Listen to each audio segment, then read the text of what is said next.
తిరిగి BCN news కి స్వాగతం. ద్వారకా తిరుమలలోని శ్రీకృష్ణ యాదవ కళ్యాణ మండపంలో ఏపీ రైతు సంఘం ఆధ్వర్యంలో 27, 28, 29 తేదీల్లో జరగనున్న రాష్ట్ర రైతు సదస్సును జయప్రదం చేయాలని ఏపీ రైతు సంఘం ఏలూరు జిల్లా నాయకులు విజ్ఞప్తి చేశారు. గురువారం యూటీఎఫ్ భవనంలో ఏపీ రైతు సంఘం జిల్లా అధ్యక్షులు కట్టా భాస్కర్రావు, జిల్లా కార్యదర్శి కె శ్రీనివాస్, జిల్లా సీనియర్ నాయకులు గుత్తుకొండ వెంకట కృష్ణారావు మాట్లాడుతూ రాష్ట్ర రైతు సదస్సులో అన్ని పంటల రైతులు పాల్గొనాలని పిలుపునిచ్చారు. ముఖ్య అతిథులుగా రాష్ట్ర వ్యవసాయ శాఖ మాజీ మంత్రి వడ్డే శోభనాధీశ్వరరావు, ఏపీ రైతు సంఘం రాష్ట్ర పూర్వ కార్యదర్శి వి శ్రీనివాసరావు, ఏపీ రైతు సంఘం రాష్ట్ర అధ్యక్షులు వి కృష్ణయ్య, రైతు సంఘాల రాష్ట్ర నాయకులు హాజరు కానున్నట్టు తెలిపారు. రాష్ట్రంలో రైతులు ప్రకృతి వైపరీత్యాల వల్ల నష్టపోయి తీవ్ర ఇబ్బందుల్లో ఉన్నారని ఆందోళన వ్యక్తం చేశారు. ద్వారకా తిరుమలలో మొదటిసారిగా నిర్వహిస్తున్న రాష్ట్ర రైతు సదస్సును రాష్ట్ర స్థాయి కార్యకర్తల శిక్షణా తరగతులను విజయవంతం చేయాలని ఆయన విజ్ఞప్తి చేశారు.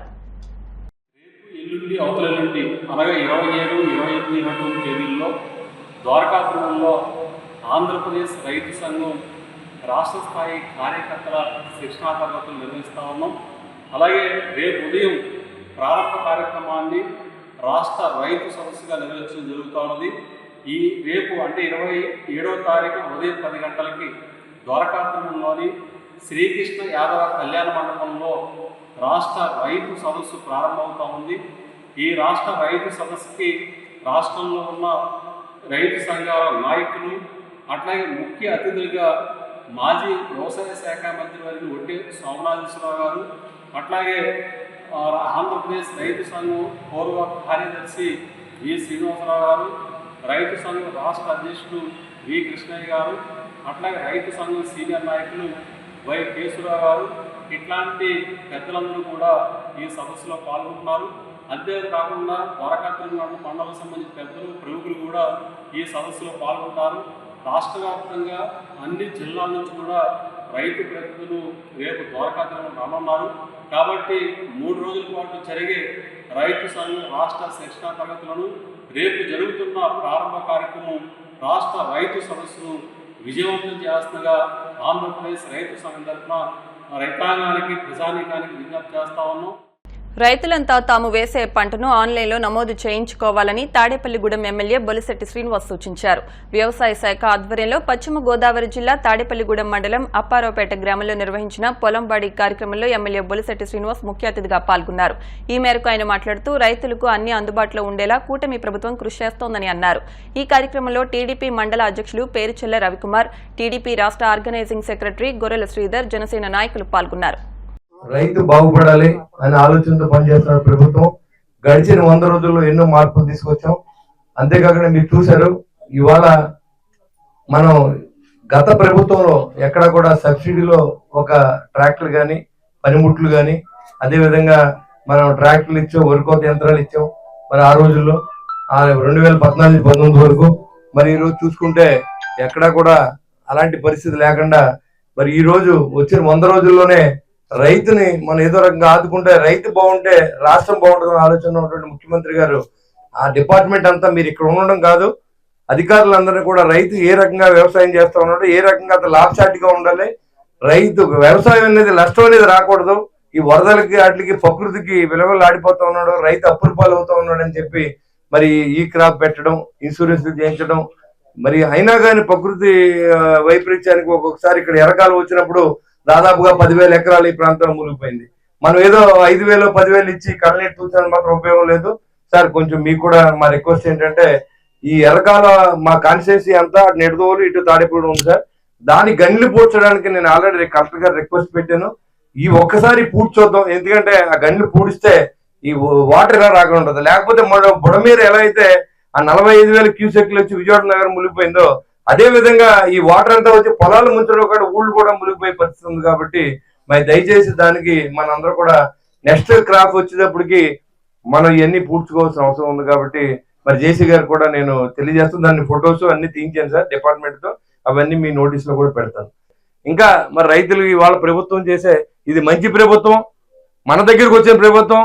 మరి ఇక్కడ 100 మంది రైతులు లేరు, జిల్లా కలెక్టర్ స్థాయిలో ఆయన వచ్చి ఈ రైతులకు మనం ఏం చేయగలమని ఆలోచన చేసి శక్తిని ఇచ్చిన చంద్రబాబు నాయుడు గారు. వాళ్ళు మీరందరూ వెళ్ళండి, ఫీల్డ్ లో చూడండి, రైతుకి మనం ఏ రకంగా ఉపయోగపడం, రైతు ఎక్కడ నష్టపోతా ఉన్నాడు దాన్ని సేవ్ చేయమని చెప్పి మరి అగ్రికల్చర్ డిపార్ట్మెంట్, హార్టికల్చర్ అంతేకాకుండా రెవెన్యూ డిపార్ట్మెంట్, ఎంఆర్ఓలు, ఎండిఓలు, ఇంకా చాలా మంది అధికారులు రావడం జరిగింది.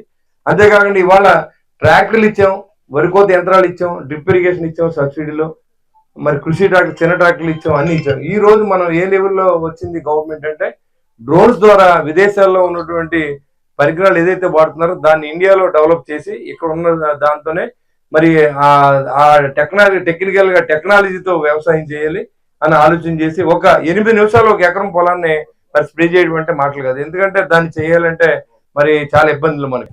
కొత్త టెక్నాలజీస్ వచ్చినప్పుడు మనం అవి ఎందుకు వస్తున్నాయి మార్కెట్ లో ఇవి యూజ్ చేసుకుని రైతులు చాలా లాభాలు ఆర్జించిన వాళ్ళు కూడా చాలా మంది ఉన్నారు. అవన్నీ భారతదేశం మొత్తం కూడా రీసెర్చ్ చేసి మన అగ్రికల్చర్ యూనివర్సిటీస్ కానీ మన అగ్రికల్చర్ డిపార్ట్మెంట్ కానీ అవన్నీ రైతుల ముందు ఉంచమని ఆనరబుల్ సీఎం గారి ఆదేశం. రైతులు కూడా కొత్త టెక్నాలజీస్ అడాప్ట్ చేసుకొని కొత్త పద్ధతులను అవలంబించుకొని ముందుకెళ్తే తప్ప వ్యవసాయం చేయలేని పరిస్థితి. ఇది నేచర్ అంటే మన వాతావరణ మార్పుల వల్లనే జరుగుతుందని కాదు, వేరే అదర్ థింగ్స్ కూడా ఉన్నాయి. కానీ గవర్నమెంట్ అవన్నీ కూడా గ్రహించి ముఖ్యంగా ఇది పెద్ద సమస్య అని చెప్పి ఈ విధంగా టెక్నాలజీని మీ ముందు పెట్టడానికి పొలం పిలుస్తుంది. తిరుపతి వెంకటేశ్వర స్వామి లడ్డూ ప్రసాదం కల్తీకి కారణమైన దోషులను వెంటనే శిక్షించాలంటూ అంబేద్కర్ కోనసీమ జిల్లా అమలాపురంలో భారీ ర్యాలీ నిర్వహించారు. అమలాపురంలోని జనసేన పార్టీ ఆధ్వర్యంలో గోవింద శంఖారావం పేరుతో కాగడాలతో నిరసన ప్రదర్శన చేపట్టారు. అమలాపురం వెంకటేశ్వర స్వామి ఆలయం నుంచి గడియార స్తంభం సెంటర్ వరకు ఈ ర్యాలీ కొనసాగింది. అనంతరం మాజీ ముఖ్యమంత్రి జగన్మోహన్ రెడ్డి దిష్టిబొమ్మను దహనం చేశారు. లడ్డూ ప్రసాదం కల్తీకి కారణమైన దోషులను వెంటనే శిక్షించాలంటూ నిరసన ప్రదర్శన నిర్వహించారు. ఈ సందర్భంగా కూటమి నాయకులు మాట్లాడుతూ హిందువుల మనోభావాలతో ఆటలాడితే కబడ్దారంటూ హెచ్చరించారు.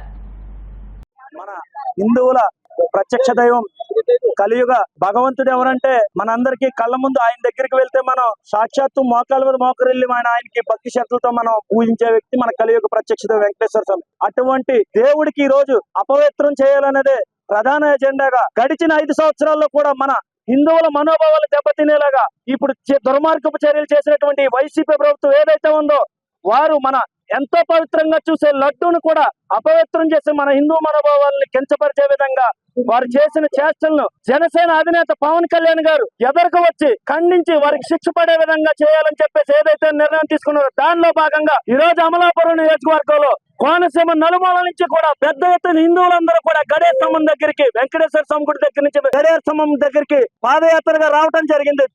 ముసలివారు అయితేనేవ్వండి, మహిళలు అయితేనేవ్వండి, యువకులైతేనండి, పెద్దలైతేనండి పెద్ద ఎత్తున పాల్గొన్నారు. వారికి శిక్ష పడేంత వరకు సామూహిక దీక్షలైతేనేవ్వండి. గత వైసీపీ ప్రభుత్వంలో హిందూ మతం మీద, హిందూ దేవాలయాల మీద, హిందూ దేవతామూర్తుల మీద రకరకాల దాడులు జరిగినాయి. ఓ పక్కన విగ్రహాల తలలు నరకడం, ఇంకో పక్కన రథం అంటుకుపోవడం, ఇంకో పక్కన గుడులు కూలగొల్చడం, ఇలాంటి కార్యక్రమాలన్నీ పథకం ప్రకారం ఇవన్నీ కూడా గత పాలకులు చేయడం జరిగింది.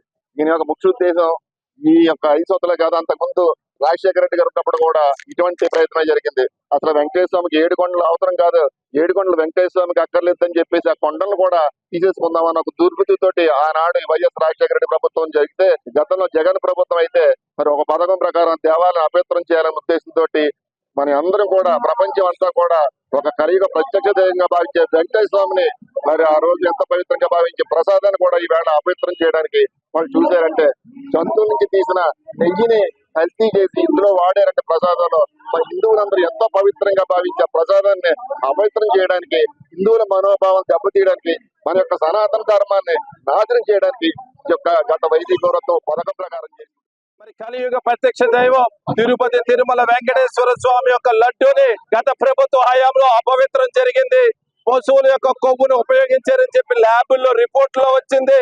ఈ రకమైన దుర్మార్గపు చర్యలు చేసినటువంటి గత ప్రభుత్వ పాలకులందరినీ కూడా కఠినంగా శిక్షించాలి. ఈ రోజు ఎన్డీఏ హయాంలో జనసేన నాయకత్వంలో అమలాపురంలో పెద్ద ఎత్తున ర్యాలీ, మానవహారం, కాగడాలతో నిరసన ప్రదర్శన చేయడం జరిగింది. గత ప్రభుత్వంలో అన్ని కూడా ఒక వ్యాపార ధోరణితో కొనసాగింది. హిందువుల మనోభావాలను పట్టించుకోలేదు. వార్తలు ముగించే ముందు ముఖ్యాంశాలు మరొకసారి. పవన్ కళ్యాణ్ పై మాజీ మంత్రి పేర్ని నాని తీవ్ర వ్యాఖ్యలు, హిందువులు రెచ్చగొట్టేలా మాట్లాడుతున్నారంటూ ఆగ్రహం.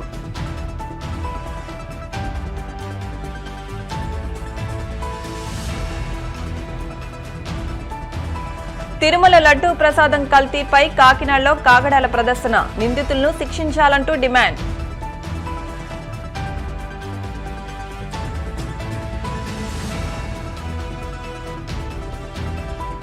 ఆంధ్రప్రదేశ్ పౌర సరఫరాల సంస్థ డైరెక్టర్గా కడలి ఈశ్వరి ఉన్నత పదవి ఇచ్చిన కూటమి ప్రభుత్వానికి ప్రత్యేక ధన్యవాదాలు.